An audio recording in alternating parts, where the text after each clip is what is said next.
Hello दोस्तों, मैं हूं आपका दोस्त एडवोकेट शिवेंद्र प्रताप सिंह। आज हम बात करेंगे,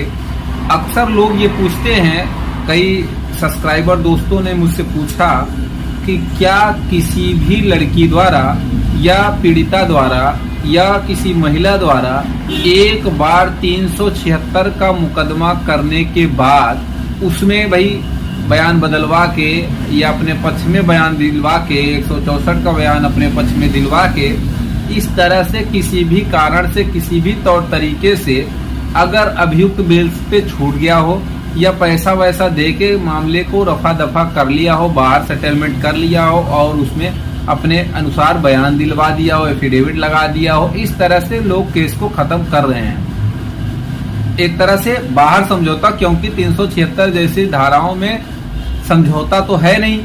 लेकिन क्या है कि एफआईआर दर्ज हो गई तो लोग ये चाहते हैं कि भाई किसी भी प्रकार से लेन देन करके या किसी भी तौर तरीके से मुकदमे को खत्म कर दिया जाए, जेल से छुड़वा लिया जाए अभियुक्त को। तो होता क्या है कि भाई कुछ पैसे वैसे दे के काम को खत्म कर लिया जाता है, या फिर ये कह लीजिए आपस में डिस्कशन हो जाता है, राय मशवरा हो जाता है। 164 के बयान में पीड़िता अभियुक्त के पक्ष में दे देती है और मामला खत्म हो जाता है, या ये कह लीजिए कि वहीं पे फाइनल रिपोर्ट भी लग जा रही कई मुकदमों में कि भाई किसी के बहकावे में लिख दिया गया, मुकदमा लिखा दिया, ये कोई और था या तमाम चीजें थी। एफिडेविट वगैरह लड़की दे देती है, बेल में अपीयर होके कह देती है लड़के के पक्ष में, तमाम चीजें होके मुकदमा खत्म हो गया। अब जो प्रश्न आता है, ये जो सवाल लोग करते हैं कि क्या एक बार कोई भी महिला, कोई भी स्त्री, कोई भी लड़की 376 का मुकदमा करके और वो मुकदमा खत्म भी हो गया, उसके बाद फिर से फोन करके धमकी देती हो कि भाई अगर इतना पैसा और नहीं दोगे तो हम तुम्हें और तुम्हारे पूरे परिवार को फर्जी मुकदमे में फंसा के जेल भेज देंगे, तो क्या ऐसा दोबारा वो कर सकती है या नहीं?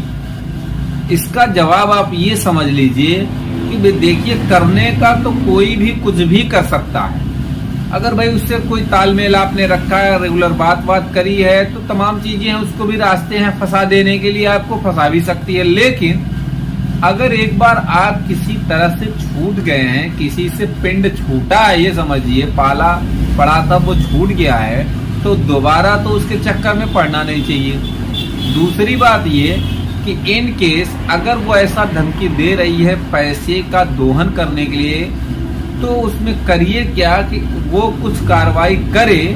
उसके पहले सीधे आप थाने पे, जहां आपका मुकदमा पहले दर्ज था, थाने पे आप सूचना दे दीजिए, अपने उच्च अधिकारियों को सूचना दे दीजिए और उस दिन की डिटेल, कॉल डिटेल वगैरह वगैरह, अगर रिकॉर्डिंग हो तो वो भी जाकर सुना दीजिए कि साहब देखिए ऐसे हमारे साथ ये दोबारा करना चाह रही है, ये आदतन ऐसी है, हैबिचुअल है, इसके साथ कभी मैंने कोई गलत काम नहीं किया है। इस तरह की सूचना आप दे सकते हैं थाने पे, उच्च अधिकारियों को दे सकते हैं, महिला आयोग को भी बता सकते हैं, भाई इस तरीके की भी महिलाएं हैं इस संसार में, तो ये काम तो आप कर ही सकते हैं। दूसरी बात, अगर आप समझिए कि एक बार आपका उससे केस खत्म हो चुका है, केस चल चुका है, लेकिन आपका उससे दूर दूर तक कोई वास्ता सरोकार नहीं है, तो वो दोबारा आप पे ऐसा नहीं कर सकती है। दोबारा आप पे भी इंक्वायरी होगी, उसके भी इंक्वायरी होगी। अगर ऐसी घटना घटी होगी तो फिर मुकदमे लिखे जाएंगे, तो फिर कार्रवाइयां भी होंगी। ऐसा नहीं है कि बस उसने कह दिया, धमका दिया। दूसरी बात ये, कभी भी पैसे का लेन देन आप बिना एविडेंस के मत करिए, बिना किसी लिखा पढ़ी में मत करिए, नहीं तो फिर वो लेन देन कोई लेन देन नहीं माना जाता है। जब तक किसी भी लीगल वे में आप नहीं कार्रवाई करेंगे, प्रोसीडिंग का पालन नहीं करेंगे, तो वो आपका लेन देन कोई लेन देन नहीं होता है, या वो आपका समझौता कोई समझौता नहीं होता है। तो कहने का ये मतलब है, एक बार अगर डूबते डूबते बचे हो तो जब तैरना नहीं आता दोबारा नदी में नहीं कूदना चाहिए। इसलिए इश्क, प्रेम, मोहब्बत, इस सब चीजों के चक्कर को छोड़ के